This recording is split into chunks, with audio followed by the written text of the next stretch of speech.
Hi guys, it's Mrs. Magani here. Welcome to week 5 of virtual learning. And this week I have a 2-part assignment.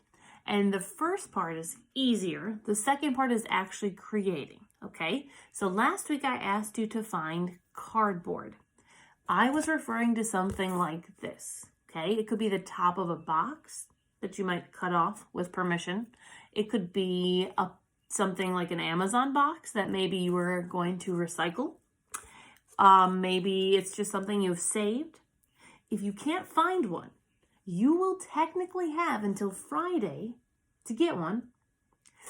Or you could still create your project that I'd like to have sort of a raised surface on. You could absolutely do it on paper. You could. No big deal. You can even cut different sizes of this paper, and you'll see in my video this Friday, how you could possibly do that, okay? The other thing you'll need, coloring supplies.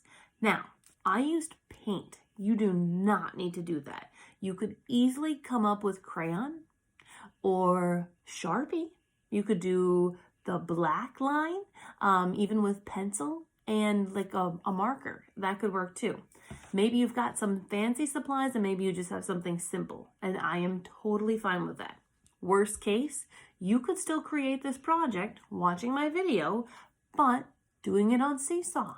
You could still make it work. All right, let's talk. So the thing that you need to do for me without having to necessarily respond on Seesaw this week is pick a word. Pick a word from my onomatopoeia list. Now, onomatopoeia is so funny and fun to say, but what it means is basically you're giving sound to that word.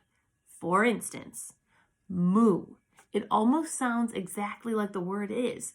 Or zap, zap, right? It sounds like that word. Another one could be oops, right? So funny things. And oftentimes these words are kind of short. They're not hard to spell. Now you may get your word off of the list that I posted or the good old-fashioned internet. You can absolutely type in onomatopoeia and find some other choices. Here's mine. I chose the word pow. Okay, I was thinking about my boys and their superhero-ness. They're always pretending they're Batman or Spider-Man. And I also chose a color scheme that was secondary. Red, yellow, and blue, sorry. Those are primary. And they mix secondary colors, orange, green, and purple. Okay, if I turn this to the side, you can tell that I have raised the surface of the cardboard, and I'm actually going to show you how to do that. I also have made little pieces, and I really didn't, you guys, use much cardboard. I mean, I used like maybe this and maybe a half of a piece of that for my whole thing.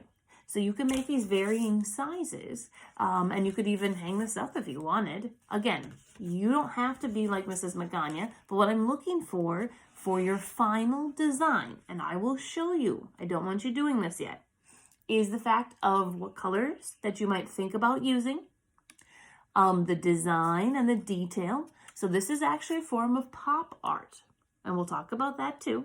But then I've got my onomatopoeia word, and it's very visible. It's very obvious what I chose for my design. Make sense? So easy till Friday. Then we get into the nitty-gritty of how I made this. All right. Awesome, 3rd grade. I miss you so much. Have fun picking out your onomatopoeia word, and see if you can scavenge around to find a piece of cardboard. Bye, guys.